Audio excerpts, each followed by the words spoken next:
नाज़रीन अस्सलाम वालेकुम।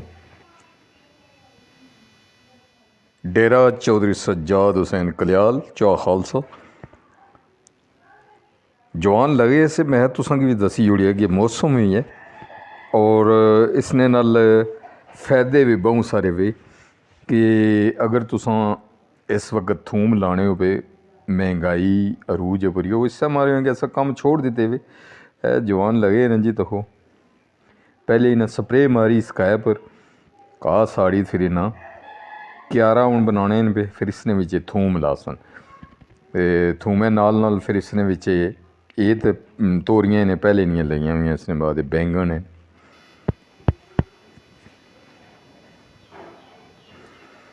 तको ना कोई चीज़ भी तुस लाने हुए तकने हो पे कि कीड़े मकोड़े है अशरातुल अर्ज़ जिसकी आखने अस उर्दू बिच वैसे पठवारी बिच ते कश्मीरी ज़बान कीड़े मकोड़े होई गे जी ते जवान तो खुद जी हूँ बिल्कुल इन्हें तैयार करी खड़िया क्यारा और इसने बिच तकरीबन जड़ा थूम लगसी उसने 20 किलो ना अंदाज़ा है कि 20 किलो उसी तो 20 किलो एक घरै बिच ठीक है न जी 1.25 किलो महीने न थूम और इससे मारे हुए लहसन गार्लिक इससे मारे होना है अल्लाह ताला ने ज़ात बनाई कि ये तुसां ब्लड की जड़ा वो पतला रखना है यानी घना नहीं होन देना तो जिसलै तुसां ब्लड पतला रहसी फिर बीमारियां नेड़े नहीं अछनियां वो फिर जिसम जड़ा वो बड़ा ज़बरदस्त रहना है जी जने हूँ लाने पे जी थूम लहसन गार्लिक देसी गुलाबी जिसी आखने हो ना पिंक थूम जड़ा है इतनी मेहनत होनी है कि लाई छोड़ो तो फिर इसकी 2 दफ़ा गोडी करनी पैनी तो हूँ तो सहूलियात भी बहुत सारियां हैं कि लाई तो अगर तुस स्प्रे करी छोड़ने हो तो कोई बूटी इसने भी जमनी भी नहीं लेकिन जी 2 दफ़ा तुस गोडी करसो उस गोडी भी तको ना पहले भी जरा हैल है वो बाया वा पुराना हैल है वो पिया वा लाई रैसो जिसलै तो तकरीबन महीने 1.5 महीने तो बाद तुसां इसकी गोडी जिसलै पहली करसो न जी तो फिर उसने फिर तुसां इस्सै तरह जिस तरह हैल पिया वा इस्सै तरह हैल पाना ये थोड़ा जिहा पहले लगा सा वो तुसें दस्सेआ कि लाने किस तरह ये पहले लगा सा ये जमेआ वा और इसने नाल अगर थूम है तुसां तो फिर नाल प्याज भी होने तको न कितना बेहतरीन नज़ारा बनया इसने विच पालक है पालक नाल गोंगलू शलजम टर्निप्स रेडिश मूली जी कसूरी मेथी एक मेथरे होने ना एक कसूरी मेथी वो लगी हुई जी ये मूलियाँ लगी हुई और पालक लगी हुई इसने तो इलावा जड़ा साग आ सरेआं ना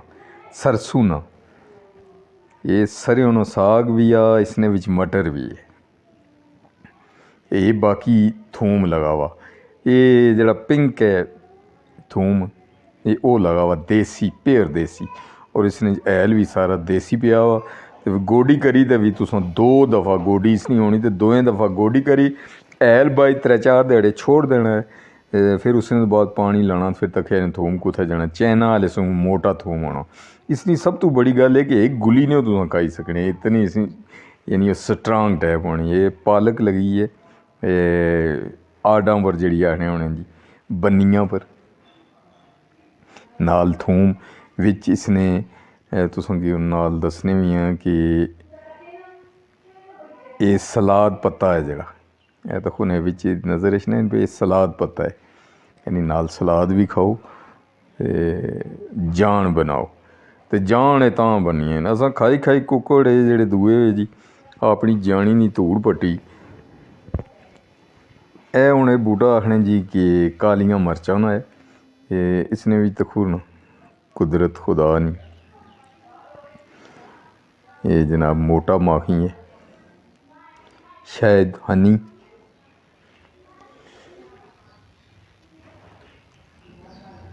कमाल है जी हूँ तुसें नाल है दसने हैं जी डडार ਡਡਾਰ ਵੀ ਹੈ ਅਤੇ ਨਾਲ ਜਿਹੜੀ ਹੈ ਤਰਬੂੜੀ ਵੀ ਹੈ। ਤਰਬੂੜੀ ਇਹ ਦਾ ਕੀ ਹੈ ਨਾ ਜੀ, ਵੈਸੇ ਇਹਨਾਂ ਨਾਲ ਮੁਲਾਕਾਤ ਜੇ ਹੋਈ ਕਿਸੇ ਤਾਂ ਕੰਮ ਬੜਾ ਖ਼ਰਾਬ ਹੋਣਾ, ਲੇਕਿਨ ਮੁਲਾਕਾਤ ਨਾ ਹੀ ਹੋਇਆ ਤਾਂ ਚੰਗਾ ਹੋਣਾ। ਅਤੇ ਇਹ ਤਾਂ ਹੁਣ ਇਹ ਸਾਰੇ ਲਗੇ ਵੇ, ਕਿਆ ਬਾਤ ਹੈ। ਫੁੱਲਾਂ ਦਾ ਰਸ ਹੈ ਜੀ, ਇਹ ਫੁੱਲਾਂ ਦਾ ਰਸ ਫਿਰ ਖੰਨੇ ਨੂੰ ਫਿਰ ਪਤਾ ਨਹੀਂ ਕਿਹੜੀਆਂ ਕਿਹੜੀਆਂ। ਇਹ ਕੇਲਾ ਹੈ ਜੀ, ਬੜਾ ਜ਼ਬਰਦਸਤ ਕਿਸਮ ਹੈ ਜੀ। ਦੱਸਣੇ ਦਾ ਮਕਸਦ ਇਹ ਹੋਣਾ ਕਿ ਚੀਜ਼ਾਂ ਇਹ ਤੱਕੀਆਂ ਹੋਣੀਆਂ ਬੰਦੀਆਂ, ਲੇਕਿਨ ਬਹੁਤ ਸਾਰੇ ਦੋਸਤ ਸਾਡੇ ਇਹ ਜਿਹੇ ਜਿਹੜੇ ਅਤੇ ਕਾਫੀ ਅਰਸੇ ਤੋਂ ਇਹਨਾਂ ਚੀਜ਼ਾਂ ਤੋਂ ਦੂਰ ਹੈ। ਉਹ ਇਹ ਚੀਜ਼ਾਂ ਨਹੀਂ ਤੱਕ ਅਸਾਂ ਤੱਕਣੇ ਰਹਿਣੀਆਂ ਨੇ। ਇਹ ਜੀ ਪੈਂਵ ਦੀ ਜੰਡ ਹੈ, ਮੋਟੇ ਬੈਰ ਜਿਹੜੇ ਹੋਣੇ, ਪੈਂਵਨ ਬੈਰ ਜਿਹੜੇ ਹੋਣੇ, ਚੰਗੇ ਮੋਟੇ ਮੋਟੇ ਬੈਰ। ਔਰ ਬੜੀ ਜੀ ਇਸ ਵਕਤ ਇਹਨਾਂ ਨਾਲ ਹੈ ਹਲੇ ਛੋਟਾ ਜਿਹਾ ਹੀ ਹੈ, ਇਹਨੇ 1.5 ਸਾਲ ਨੇ ਬੂਟੇ ਨੇ। ਅਤੇ ਇਹ ਹੈ ਕਿ ਇਹਨਾਂ ਬੂਟਿਆਂ ਨਾਲ ਬੂਰ ਬਹੁ ਪਿਆ ਵਾ। ਅਤੇ ਜੇ ਅਗਰ ਇਸੇ ਤਰ੍ਹਾਂ ਹੀ ਬੈਰ ਪਏ ਇਹ ਤਾਂ ਹੁਣ ਜਨਾਬ ਕਿ ਕੁਦਰਤ ਨੇ ਕਿਆ ਬਾਤ ਹੈ। ਇਹ ਵੈਸੇ ਤੀਸਰੇ ਮਹੀਨੇ ਵਿੱਚ ਹੋਣੇ ਹੋਣੇ, ਲੇਕਿਨ ਇਹ ਲੀਲਾਂ ਜਿਹਨਾਂ ਹੀ ਆਖਣੇ ਆ, ਤੂਤ ਨਹੀਂ, ਇਹ ਲੀਲਾਂ ਹੋਣ ਪਈਆਂ।